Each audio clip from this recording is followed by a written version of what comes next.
தீர்மானம் எண் 12 தொகுதி மறுசீரமைப்பில் தென் மாநிலங்களின் பாதுகாப்பை உறுதி செய்ய வேண்டும். 2022ஆம் ஆண்டோடு 26ஆம் ஆண்டோடு இப்போதுள்ள தொகுதி மறுசீரமைப்பு முடிவுக்கு வருகிறது. அதன் பிறகு செய்யப்படும் தொகுதி மறுசீரமைப்பில் தமிழ்நாடு உள்ளிட்ட தென் மாநிலங்கள் பாதிக்கப்படும் என்ற அச்சம் இப்போதே வந்துவிட்டது. வட மாநிலங்களில் அதிகமான தொகுதிகளை உருவாக்கி அங்குள்ள தொகுதிகளில் வெற்றி பெற்றாலே ஆட்சி அமைத்துவிட முடியும் என்கிற நிலையை உருவாக்குவதற்கு பாஜக சதித்திட்டம் தீட்டுவதாக தெரிகிறது. தென் மாநிலங்கள் பாதிக்கப்படும் என்ற அச்சம் இப்போதே வந்துவிட்டது. மாநிலத்தின் மக்கள் தொகை அடிப்படையில் மக்களவை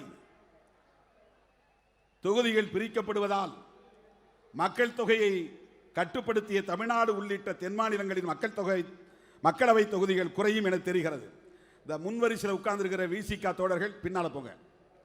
இதெல்லாம் தோழமை கட்சிகளுக்காக ஒதுக்கப்பட்டிருக்கிற இடம். இந்த பக்கம் வலதுபுறத்தில் இருக்கிறவங்க முன்வரிசையில் உட்கார்ந்துருக்க தோழர்கள் ஒரு 2 சீட்டு பின்னால் போங்க. நீங்கள் தோழமை கட்சிகளுக்கு இடம் கொடுக்கணும். நீங்கள் முன்னாடி உட்கார்ந்து வேண்டாம். திமுக உள்ளிட்ட தோழமை கட்சியினர் வருகிறார்கள். அவர்களுக்கு நீங்கள் இடம் கொடுத்து பின்வரிசையில் போய் அமருமாறு உங்களை கேட்டுக்கொள்கிறேன். மக்களவை தொகுதிகள் குறையும் என தெரிகிறது. இதனால் உத்தரப்பிரதேசம் போன்ற பெரிய மாநிலங்களைச் சேர்ந்தவர்களே பிரதமராவதற்கும் கேபினெட் அமைச்சர்களாக நியமிக்கப்படுவதற்கும் வாய்ப்பு ஏற்படும். இதனால் மாநிலங்களுக்கிடையே சமத்துவமற்ற நிலை உருவாகும். இதை தவிர்க்க மக்களவையிலும் மாநிலங்களவையிலும் உறுப்பினர் எண்ணிக்கையில் அனைத்து மாநிலங்களுக்கும் ஏற்றத்தாழ்வற்ற பிரதிநிதித்துவம் வழங்கப்பட வேண்டும். தொகுதி மறுசீரமைப்பில் எந்த ஒரு மாநிலமும் பாதிக்கப்படாமல் பாதுகாப்போம் என்ற வாக்குறுதியை இந்தியா கூட்டணி அளிக்க வேண்டும் என மாநாடு கேட்டுக்கொள்கிறது. தீர்மானம் எண் 13 காஷ்மீருக்கு சிறப்பு அந்தஸ்து ரத்து.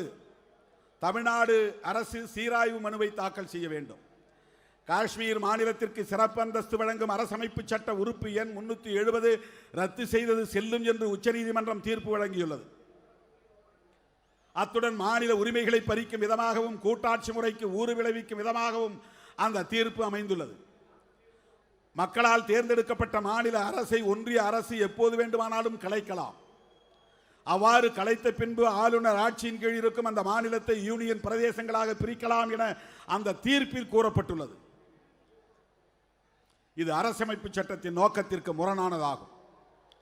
எனவே இந்த தீர்ப்பை எதிர்த்து தமிழ்நாடு அரசு உச்சநீதிமன்றத்தில் சீராய்வு மனு தாக்கல் செய்ய வேண்டும் என்று இம்மாநாடு மாண்புமிகு முதல்வருக்கு வேண்டுகோள் விடுக்கிறது.